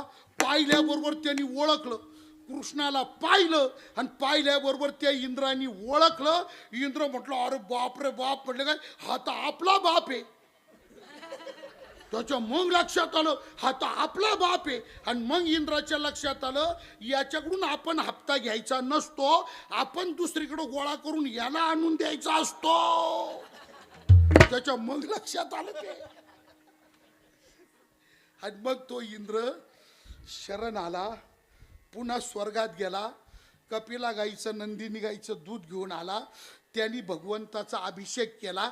मला तुम्हाला सांगण्याचा मुद्दा काय, इथे प्रश्न असा उपस्थित होता का भगवंतानी गोवर्धन पर्वत उचलला, त्याच्या खाली सगळे 7 दिवस राहिले. त्यांच्या खाण्यापिण्याची व्यवस्था काय केली याची कारण मीमांसा या उत्तराची तुकोबाराय या अभंगामध्ये करतात. का कृष्णाने त्यांची तिथं राहण्याची खाण्यापिण्याची व्यवस्था अशा रीतीनं लावली. काय व्यवस्था केली तर आपलं रूप त्यांच्या हृदयात प्रगट करून त्यांची वृत्ती कृष्णाकार बनवली आणि त्यांना कशाचं भानच शिल्लक ठेवलं नाही. म्हणून 7 दिवस त्यांना काही कळालं नाही. ते सगळे विसरले होते. काय काय विसरले तर सगळेच विसरले महाराज. ते घर विसरले, दार विसरले, ते सगळंच विसरले. काम विसरले, धंदा विसरले. त्यांना भानच नाही. विठ्ठला विठ्ठला विसरू कामाचा तुका म्हणे झाला, उद्वेग राहिला यावे जावे. त्यांच्या ठिकाणी सर्वस्वाचा विसर झाला. का बरं, वृत्ती कृष्ण रूप झाली म्हणून. अशा रीतीनं त्यांची तिथं भगवंतानी व्यवस्था लावली. हे उत्तर तुकाराम महाराज या अभंगातून त्या प्रश्नाला देण्याचा प्रयत्न करतायत. त्याचं चिंतन आहे. कृष्णाची या सुखे भूक नाही तहान, सदा समाधान सकळांचे कळलेची नाही. झाले किती दिस बाहेरील वास विसरली, विसरू कामाचा तुका म्हणे झाला, उद्वेग राहिला यावे जावे. माझी वाणी तुझे वर्णी गुणनाम, आईशे देई प्रेम काही कळा विठोबा रखुमाई. जय जय हर घालण्याकरता हरिभक्तीपरायण श्री प्रवीण शेटवाग, श्री प्रवीण शेटवाग, श्री माधवराव रंगनाथ खुळे, श्री सुनील निंबाळकर आणि श्री दत्तात्रय निवृत्ती खुळे. श्री प्रवीण शेटवाग, श्री माधवराव रंगनाथ खुळे, श्री सुनील निंबाळकर आणि श्री दत्तात्रय निवृत्ती खुळे यांनी महाराजांना हार घालण्याकरता पुढे यायचं. जय जय गोपाळ जय जय विठोबा रखुमाई, विठोबा रखुमाई, जय जय विठोबा रखुमाई. हरी जय जय जय हरी जय जय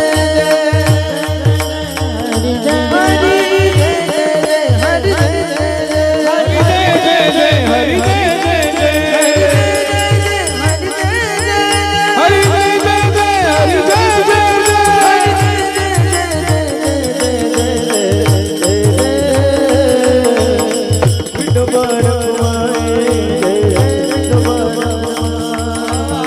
विठोबा रखुमाई, जय जय विठोबा रखुमाई.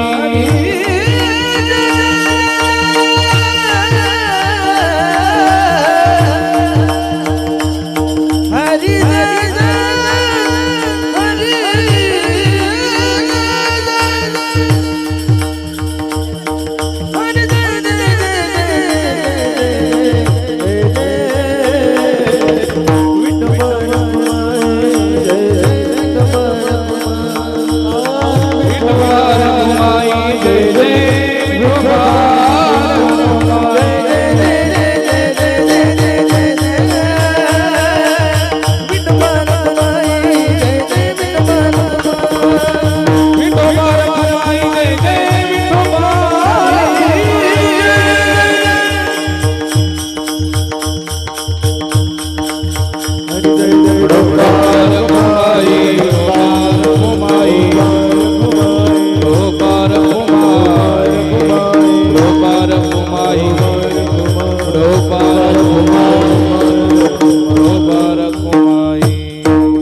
एकंदरीत आपण अभंगाचं चिंतन करण्याचा प्रयत्न केलेला आहे.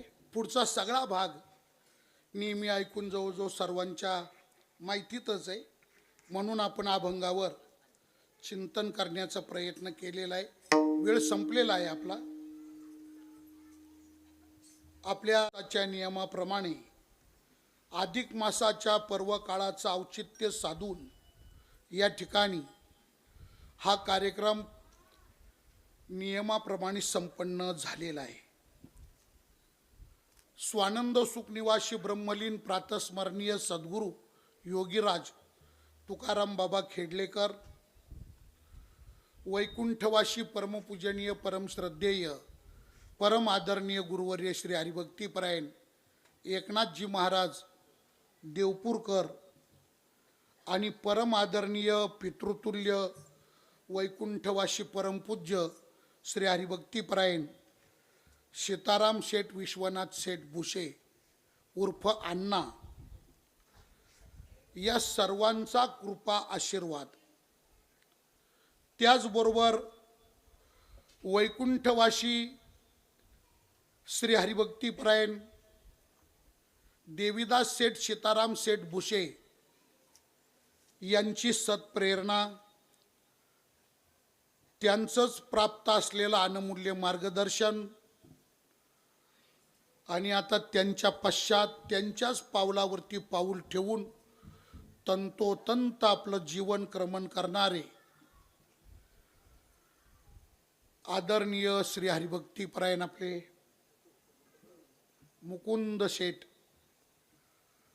देवीदास शेठ भुसे म्हणजे मुकुंद दादा, त्यांच्या मातोश्री, त्यांचा सर्व परिवार, या संपूर्ण भुसे परिवाराच्या माध्यमातून गेली अनेक वर्ष, आता माझ्या माहितीप्रमाणे मी या अधिक मासामध्ये जे कीर्तन कधी काल्याचं करतो, कधी मधलं कीर्तन करतो.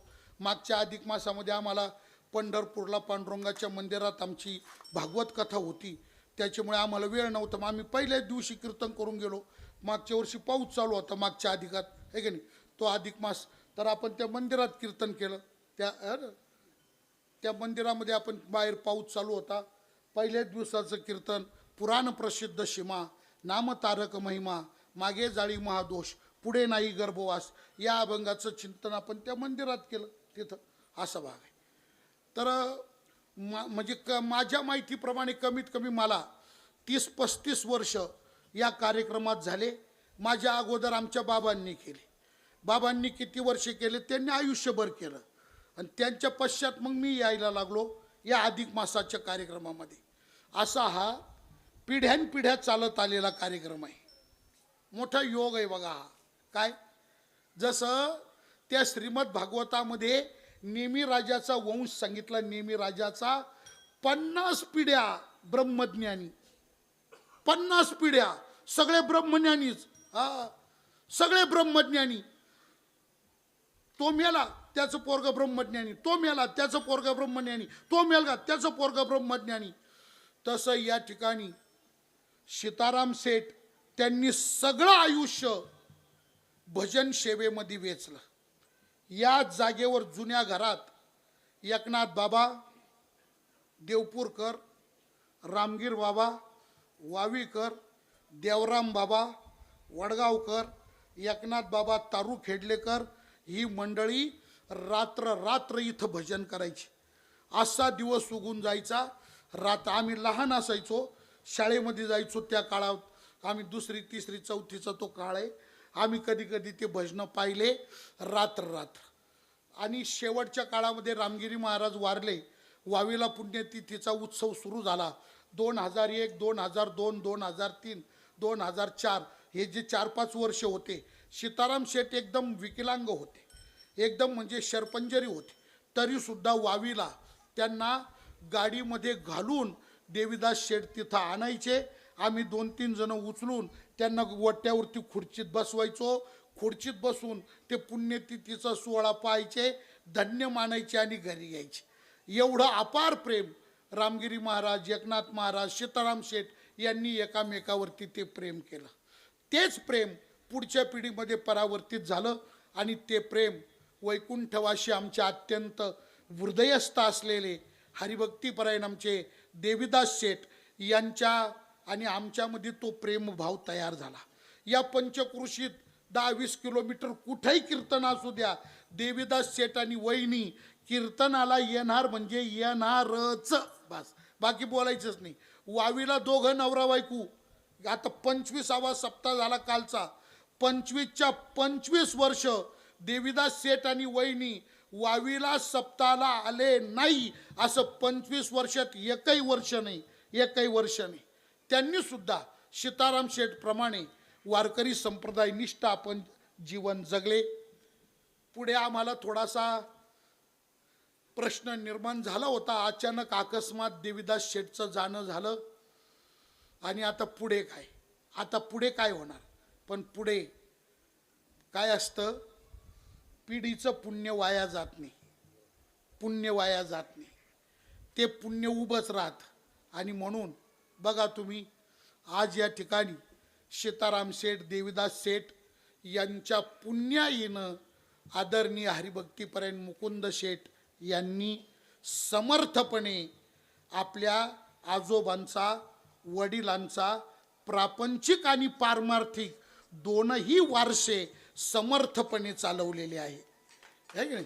ही सगळी इकडं बघा, पार त्या कमानीपर्यंत इकडं माता भगिनी बसलेली आहे. इकडं बघा, त्या रस्त्याच्या पलीकडे सगळी मंडळी बसलेली आहे. आणि हे सगळं जे आहे की नाही, म्हणजे हे पिढीचं पुण्य आहे महाराज.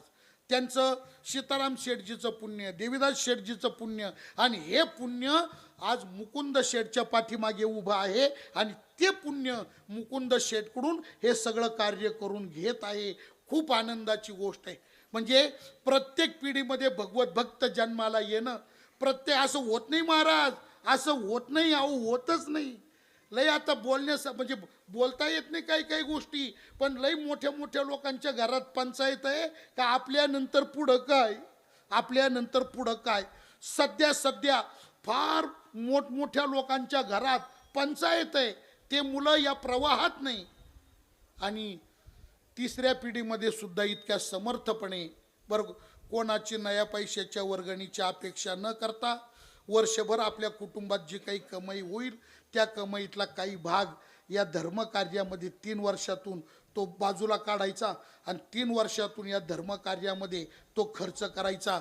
हे फार मोठं धर्मकार्य या परिवाराकडून पिढ्यानपिढ्या या ठिकाणी घडत आहे.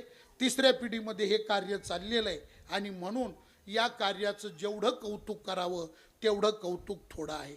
हेच पुण्य मुकुंद शेठ आणि त्यांच्या परिवाराच्या मागे सदा सर्व काळ असंच उभं राहो.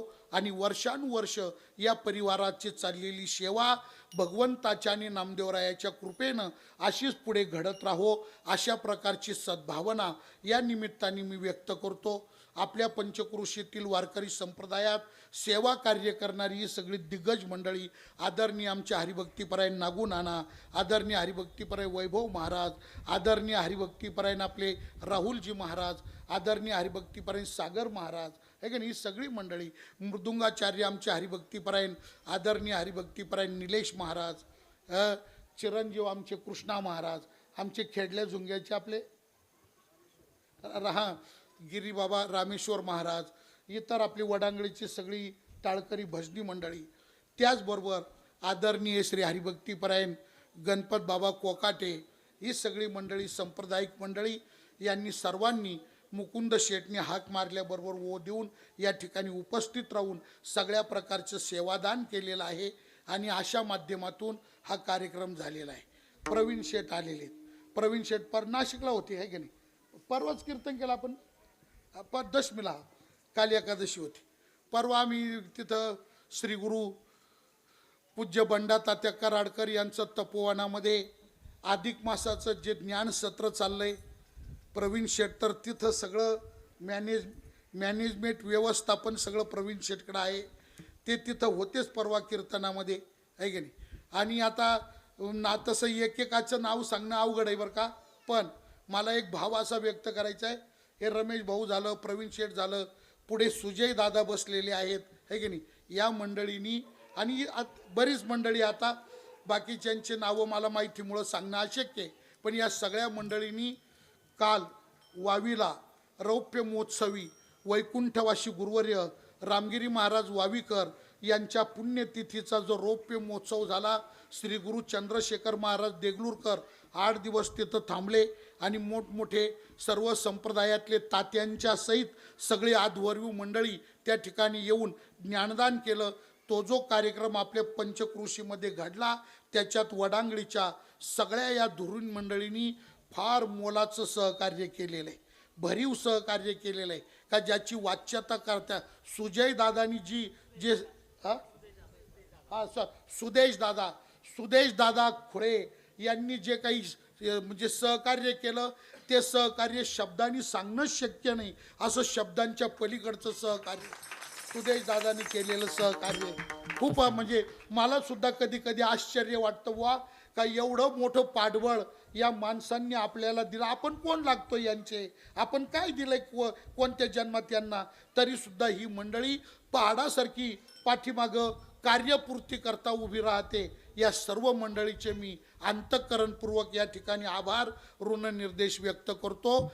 झालेली सगळी सेवा भगवंताच्या चरणी समर्पून सेवेला विराम देतो. ज्ञानेश्वर माऊली ज्ञानराज माऊली तुकाराम ज्ञानेश्वर माऊली ज्ञानराज माऊली महाराज ज्ञानेश्वर माऊली ज्ञानराज माऊली विठ्ठल जय जय विठ्ठल जय विठ्ठल जय जय. हा शंकरा विरले दुई होतो तिघाचे निवरे तुम्ही वारे दोहीकडे मुख पसरून निगडे. पातीच्या धारा घ्या रे दोईंच्या कोपरा वारे दोहीकडे मुख पसरून तुका म्हणे हाती लोकाणी गवणे ने दे लोका वारे दोहीकडे मुख पसरून तुका म्हणे हाती लोकाणी गवणे ने दे लोका कंठी धरिला कृष्ण मनी यमुनाजनी प्रकाश बाबा फुलिया ब्रह्मादिका उत्तम लोका दाखवू तुका म्हणे भूमंडळी आम्ही बडी विरगाडी हा बोलिले निगुरे वेडी बापुडी उत्तरी नाही विचारिला अधिकार आपला. तुका म्हणे ज्ञानेश्वरा राखा पाया पैकी करा अपराध अरचे ज्ञानराजा महाकैवल्य मनोविदुला माता लोपली ज्ञान जगे हितान अवतार पांडुरंग नाव ठेवले आरती ज्ञानराजा प्रगट गुय बोले विश्व ब्रह्मची ठेले राम जनार्दनी चरणे टकाची ठेले आरती ज्ञानराजा महाकैवल्य देवी साधू संत मनोवेदला माता आरती ज्ञानराजा आरती तुकारामा स्वामी सद्गुरुधाम सच्चिदानंद मूर्ती पाय दाखव्या आरती तुकारामा राघवे सागरात पाषाण तरले ऐसे तुकोबा अभंग आरती रक्षिले तुकारामा तुकिता तुलने से ब्रह्मादिका म्हणून रामेश्वरी आरती तुकारामा स्वामी सद्गुरुधाम सच्चिदानंद मूर्ती पाय दाखव्या आरती तुकारामा घालील लोटांगण वंदन चरण डोळ्याने पाय नर्म तुझे प्रेमे आली आनंद भोजन भावे वाळीन म्हणे नाम विठ्ठल रखुमाई विठोबार पुढल रखमा डोंबार हिची बावी माझी आस जन्मजन्मीचा पंढरीचा बार वारीच कोणी दे संत संगे सर्व अखंड प्रेमाचा पंढरीचा बार वारीच कोणी चंद्रभागे दे. स्नान तुका मागे पंढरीचा बार वारीच कोणी दे. मागणे ते तुझ प्रति देशिंदरी पाहे पांडुरंगा या संता सिमरवी आणि का तुझे काही न मागू दे तुका म्हणे आता उदार तू होई